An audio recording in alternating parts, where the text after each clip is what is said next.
We offer our prayers to those who did not survive. And we offer our heart, our ibadah, to those who did, as we admire their strength. It's not surprising that President Biden, a person of unparalleled compassion, impeccable character, and profound empathy, would be standing with us today on Autumn Juvad, on Indian country. Each of us understand the solemn nature of this day, of this moment, of this historical time and place that we are all a part of. Today's words will be carried forward by all of us here, Mr. President, into future generations. This is a day built on respect and honor. We all know today Indian country is much stronger because of the words and actions and the heart, the ibadah, the heart of President Biden. On behalf of the Gila River Indian community, I introduce to you President Joe Biden. Thank you, sir. We love you. We love you. Everything you've done.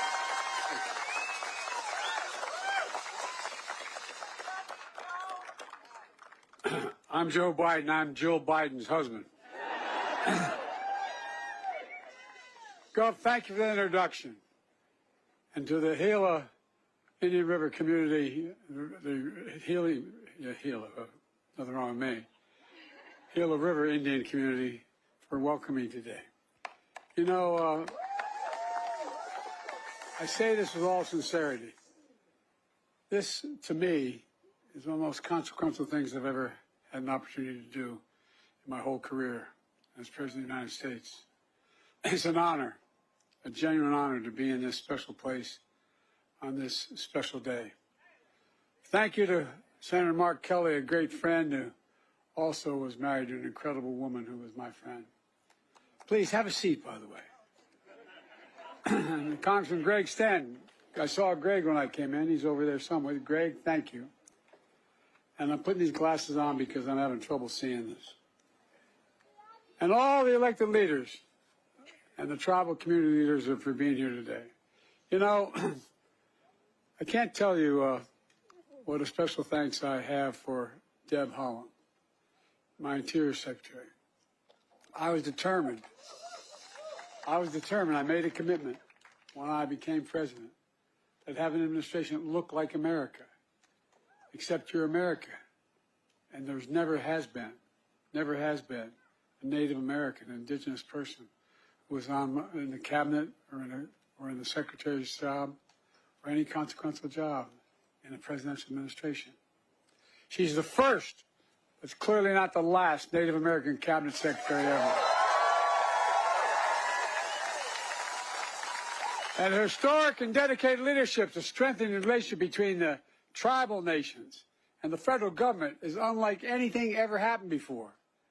That's why we're here today. You know, when I got to the Senate, I was only 29 years old. I had to wait 17 days to be eligible. And after I got elected, while I was waiting, my wife and daughter were killed. My two boys were badly injured. And the guy that came to my assistance was a guy named Danny Inouye. And the first thing he taught me, not a joke, was, Joe, it is not Indians. It's Indian nations. He was serious, deadly earnest about it. It's been 10 years since the sitting president came and visited Indian country. That's simply much too long.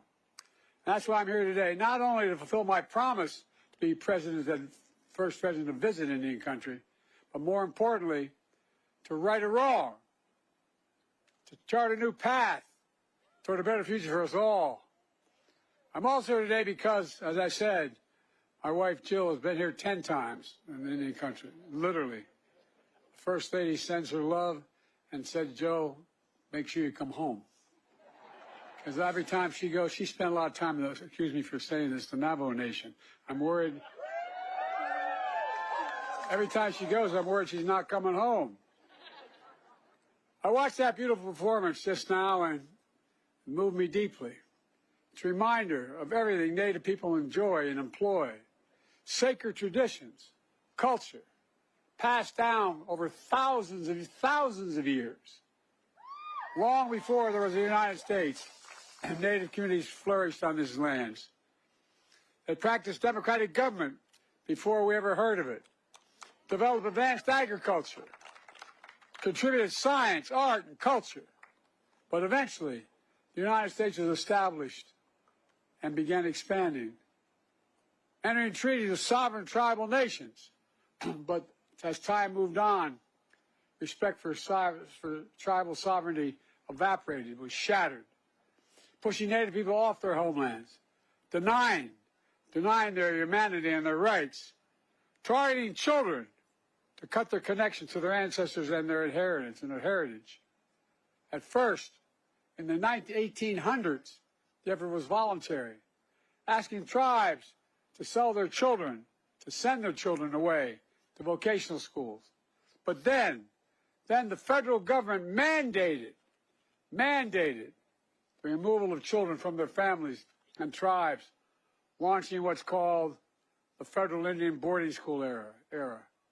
Over a 150-year span, 150 years, from the early 1800s to 1970, one of the most horrific chapters in American history. We should be ashamed. A chapter that most Americans don't know about. The vast majority don't even know about it. I was at my hotel today. I told the people, the hotel staff that were leaving. I said, "Where you go?" I told them. I said, "So what are you doing?" I told them. They said they're natives here. They said, "I never knew that." President Joe Biden speaking in Gila River Indian community. This is in Arizona, just outside of Phoenix. In his own words, saying that he is there to, quote, right a wrong. We heard him there offering some of his sentiments, apologizing in this historical address for the federal government's involvement in forcing Native American children into boarding schools. Now, this happened from the 1800s to the 1970s, so we're talking more than 150 years. We are continuing to follow this story, and of course, we'll bring you any developments as they become available. You are watching Local News Live. I'm Nicole Newman.